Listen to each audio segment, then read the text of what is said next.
مچاتا ہے، بہت شور کرتا ہے کہ مجھے یہ تکلیف ہوئی وہ تکلیف ہوئی، اس کے صحت کے زمانے کو وہ یاد نہیں کرتا، مصیبت کے زمانے کو بہت جلدی یاد کرتا۔ اسی لیے شکر گزار بندے بہت کم ہیں۔ عادت یہ ڈال لیں جب مصیبت آئے، کوئی تکلیف آئے تو ہمارے اندر یہ احساس پیدا ہو جائے کہ میرے گناہ اس سے بھی بڑی مصیبت کے لائق تھے، اللہ نے کم مصیبت عطا کی۔ جب کوئی بیمار ہو جائے، جب کبھی کسی آفت میں مبتلا ہو جائے تو یقیناً درد تو ہوتا ہے، آدمی سہن نہیں کر پاتا، لیکن احساس دل میں یہ پیدا کرے اگر وہ انصاف کرنے پر آئے رب تبارک و تعالی میرے ہر گناہ کے بدلے بڑی بڑی سزائیں دے سکتا ہے، میں چھوٹی سی سزا میں ملوث ہوں، اللہ کریم اس کا شکر ہے۔ اسی طرح سے میرے عزیزو ایک بات میں آپ کو بتاتا ہوں، خاص طور پر ہماری قید کے زمانے میں بہت سارے ایسے قیدی جیل کے اندر جانے کے بعد ان کے حالات ایسے ہو جاتے ہیں، وہ نا امید اور مایوس ہو کر کفریہ جملے بکنے لگ جاتے، ان کے حالات ایسے ہو جاتے ہیں کوئی خدا نہیں، اگر ہوتا تو ہماری سنتا،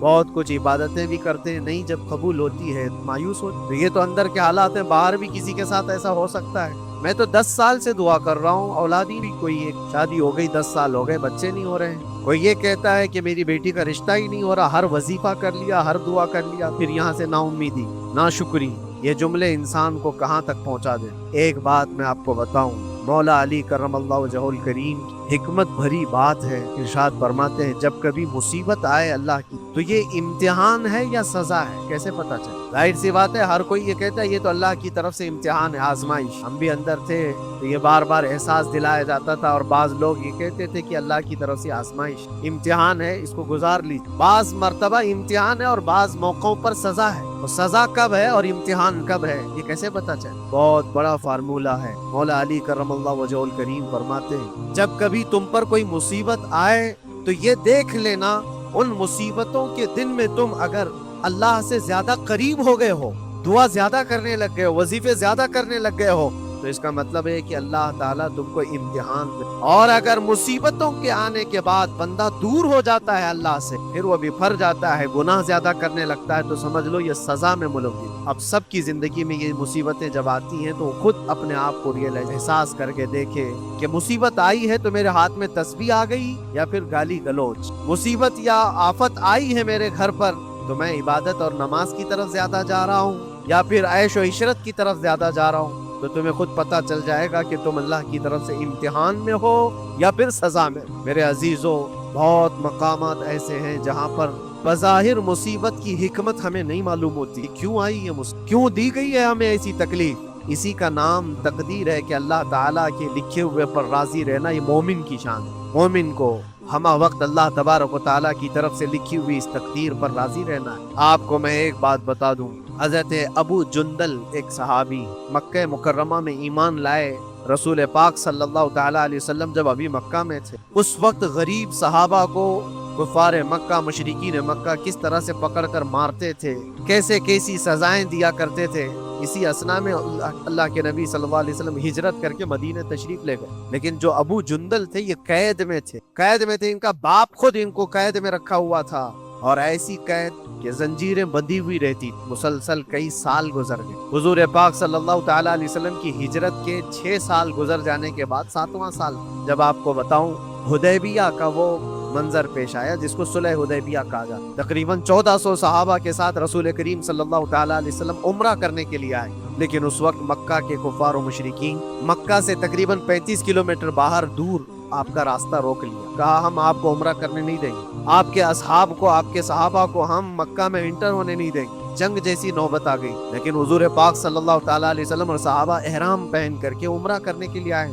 تو پھر درمیانی راستہ یہ اختیار کیا گیا، حضور پاک صلی اللہ علیہ وسلم نے فرمایا کہ ہم صلح کر لیتے ہیں، کچھ ایگریمنٹ ہو جائے ہمارے اور تمہارے درمیان، جنگ نہیں کریں گے آج سے، جنگ بندی ہو جائے۔ تو کفار مکہ اس بات پر راضی ہوئے، اور اس کے بعد صلح جس کو کہتے ہیں صلح حدیبیہ، یہ بہت مشہور ہے، صلح حدیبیہ ہوئی، اس میں سارے پوائنٹس جو لکھے گئے تھے ایگریمنٹ کے اندر وہ سب مکہ والوں کی حمایت میں زیادہ دبا کر کے انہوں نے صلح کی تھی، اس طرح سے ان کے نظام کے مطابق، یعنی اگر کوئی مکہ سے بھاگ کر مدینے جائے تو انہوں نے ایگریمنٹ میں لکھایا تھا کہ آپ کو وہ شخص ہمیں واپس کرنا پڑے، اور اگر مدینے سے کوئی بھاگ کر ہمارے پاس آئے تو ہم اس کو اپنے پاس رکھیں گے، ہم باہر واپس نہیں بھیجیں۔ تمہارا کوئی آدمی ہمارے پاس آ گیا بھاگ کر کے، یا ہمارا ہی وہاں رہنے والا کوئی آدمی آ گیا آپ کی امان سے نکل کر کے، تو ہم اس کو اپنے پاس رکھیں۔ ایسی بہت ساری شرطیں تھی۔ میں کیوں کہہ رہا ہوں یہ بات سن، یہ صلح حدیبیہ ہو گئی، ایگریمنٹ ابھی لکھا جانا تھا۔ وہ ابو جندل صحابی جو کئی سالوں سے مکہ میں قید میں تھے، زنجیریں توڑ کر کے وہ باہر نکلے، اور جب ان کو یہ خبر ملی کہ مکہ سے 35 کلومیٹر دور اللہ کے نبی صلی اللہ تعالیٰ علیہ وسلم اپنے صحابہ کے ساتھ پڑاؤ ڈالے ہوئے ہیں اور تشریف لانے والے ہیں، کسی طرح بچاتے ہوئے وہ وہاں پہنچ گئے حدیبیہ کے مقام پر۔ جیسے ہی وہ پہنچے، صحابہ میں ایک شور ہو گیا۔ صحابہ جانتے تھے کہ کتنے سالوں سے ابو جندل قید میں ہے، طرح طرح کی اذیتیں اٹھاتا ہے، بہت مصیبتیں اٹھائی ہیں ابو جندل۔ دیکھا ان کے جسم پر پورے زخموں کے نشان، ہاتھوں اور پیروں میں زنجیریں لٹکی ہوئی تھی۔ وہ اسی حالت میں صحابہ کے پاس آ گئے، صحابہ سب نے سینے سے سینہ لگایا، استقبال کیا۔ ابو جندل تم آ گئے ہمارے پاس، آ گئے۔ اب بات سنو، بڑی حیرت کی، ایگریمنٹ لکھا جا رہا تھا اور ابو جندل مکہ سے فرار ہو کر کے آئے تھے۔ ابو جندل کا جو باپ ہے اور دوسرے جو رئیس مکہ کے تھے، قریش کے سردار، سبوں نے ہاتھ روک لیا اور کہا ہمارا ایک آدمی بھاگ کر آپ کے پاس آیا ہے، ایگریمنٹ کے مطابق اس کو آپ ہمیں واپس کرنا، واپس لوٹانا ہوگا۔ مکہ میں رہنے والا شخص آپ کے پاس آیا ہے، وہ ہمارا قیدی ہے۔ حضور پاک صلی اللہ تعالیٰ علیہ وسلم نے فرمایا ابھی تو لکھا نہیں گیا، اس سے پہلے وہ آیا ہے، چھوڑ دو اس کو، اس کے بعد جو بھی ہوگا اس پر عمل کریں گے۔ مکہ والوں نے کہا نہیں، ہم نہیں مانتے۔ حضور پاک صلی اللہ تعالیٰ علیہ وسلم نے یہاں تک فرمایا اس ایک شخص کو میری ضمانت میں دے دو، باقی تمہاری ساری شرطیں منظور کر لی جائیں گی۔ وہ رحمت للعالمین نبی اکرم صلی اللہ تعالیٰ علیہ وسلم اپنے غلاموں پر رحم کیسے، جب ان حالات میں دیکھا ابو جندل کو، تو صحابہ بھی حضور کے پاس آئے اور کہا یا رسول اللہ صلی اللہ علیہ وسلم صلح کیوں کر رہے ہیں، ان کے ساتھ جنگ کریں گے ہم، ان کو ہم نے بدر میں، احد میں، خندق میں ان کے ساتھ جو مقابلے کی ہمیں تجربہ ہے، ہم ان کے پرخچے اڑا دیں گے، آپ اجازت دیں ہم جنگ کریں گے۔ اللہ کے نبی فرماتے ہیں میں جو دیکھ رہا ہوں وہ تم نہیں، اللہ کا حکم نہیں ہے جنگ کرنے، صلح ہے۔ صلح ہو گئی، لکھا جا رہا تھا، اور یہ ابو جندل آئے۔ آپ جب حضور پاک صلی اللہ تعالیٰ علیہ وسلم نے فرمایا ٹھیک ہے، ایگریمنٹ کے مطابق ابو جندل کو مکہ واپس بھیجنا پڑے گا، اتنا فرمایا تھا حضور، ابو جندل دھاڑے مار مار کر رونے لگے اور صحابہ کو جا کر کے اپنے زخم دکھانے لگے کہ دیکھو مجھے واپس بھیجا جا رہا ہے، مجھے واپس بھیجا جا رہا ہے۔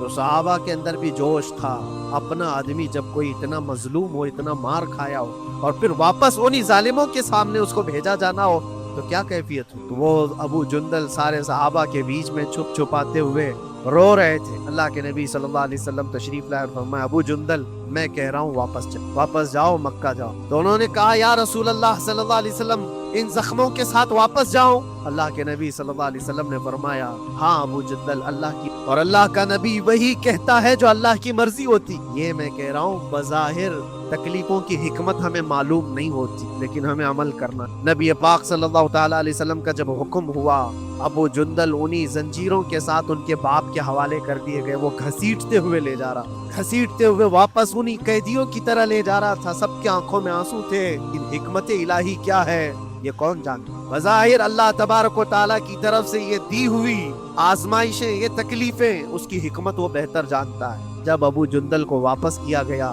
ایک سوال اٹھتا ہے میرے عزیزو، یہ میں قید کی حالت میں رہ کر کے ایک شخص نے مجھ سے سوال کیا تھا، آپ تو اللہ کے نبی صلی اللہ تعالیٰ علیہ وسلم کی ناموس کی بات کرتے ہو، حضور کی محبت کی بات کرتے ہو، ان کے عشق کی بات کرتے ہو، اور یہ بھی کہتے ہو کہ نبی پاک صلی اللہ تعالیٰ علیہ وسلم دستگیری کرتے ہیں، اپنے غلاموں کی مدد کرتے ہیں، تو اتنے دنوں سے کیا آپ نے حضور کو نہیں پکارا؟ کیا رسول پاک صلی اللہ تعالیٰ علیہ وسلم سے محبت اور عشق کی بات کے بعد آپ نے بھیک نہیں مانگی؟ اس وقت یہ واقعہ یاد آیا، میں تو ابو جندل کے پاؤں کے ناخن کی مٹی کے برابر بھی نہیں۔ وہ صحابی رسول تقریباً ان کے متعلق کہا گیا ہے 6 سے 8 سال تک وہ ان کی قید میں رہے۔ تو کیا رسول پاک صلی اللہ علیہ وسلم کو خبر نہیں تھی؟ خبر تھی، لیکن ہوتا ایسا ہے کہ جو جتنی محبت کرتا ہے اتنے ہی امتحانوں سے گزارا بھی جاتا ہے، اس کو امتحان دینے پڑتے ہیں۔ اسی لیے بار بار میں یہ بات کہتا ہوں، حضور پاک صلی اللہ تعالیٰ علیہ وسلم کی ناموس کی بات کرنا، عظمت رسالت کی بات کرنا، یہ حلوے پراٹھے کھانے کا نام نہیں ہے، یہ شہادت کہے الفت میں ہے قدم رکھنا۔